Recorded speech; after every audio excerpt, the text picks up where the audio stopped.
আচ্ছা, ঠিক আছে। ওরে এখন শোনেন ভাই, আমি বলি ওরে বাসায় পাঠিয়ে দিচ্ছি, বুঝছেন? মামলাটা এখন কিভাবে মানে মামলা কিভাবে উঠবে? আমি মামলা উঠাবো, মানে ওদেরই মামলা উঠাইতে হবে না? স্যার, নগদে একটা মেসেজ আছে।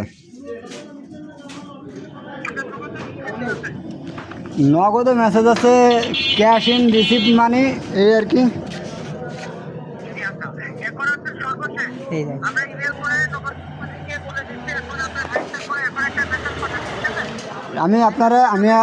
আমি ছোট আরেকটা কথা বলি, শোনেন। আমার ফোনে কোনো কোড পাঠায় লাভ নেই, বুঝছেন? আপনি আমার নামে জিডি করবেন, মামলা করবেন, হাইকোর্টে, জজ কোর্টে, যে জায়গা মন চায় করেন, আমার আপত্তি নাই। তবে আমার ফোনের টাকা নিতে হলে যার টাকা তার নিজের আসতে হবে, এমনকি প্রমাণ সহ আসতে হবে আমার থানায়।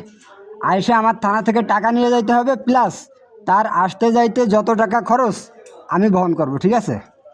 আমি কোনো কোডের মাধ্যমে টাকা দিতে পারবো না। ক্যাশ আউট করে আমি টাকা তুলে দেবো, টাকা তুলতে আমার যে টাকা খরচ হয় সেটাও আমি দেবো। যে আসবে টাকা নিতে তার যাওয়া আসার যে খরচ তাও আমি দেবো, প্লাস একবেলা তারা হোটেলে খাওয়াবো। বুঝতে পারছেন আপনি?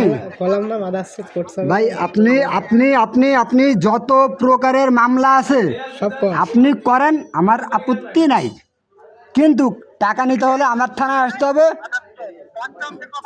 আরে ভাই, আমি আপনারা বকি নাই, আপনি বকতেছেন কি কারণে তাই বলেন? আপনি, আরে ভাই, আপনি, আমি গলা উঁচু করে কথা বলতেছি না।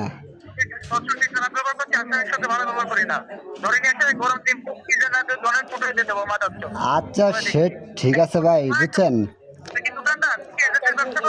আমি কিছুই বলতেছি না, আপনি ধোঁকাবাজও না, আমিও ধোঁকাবাজ না। তবে এখন টাকা আছে, কে পাঠাইছে কিভাবে এই তো আমি জানি না, বুঝছেন?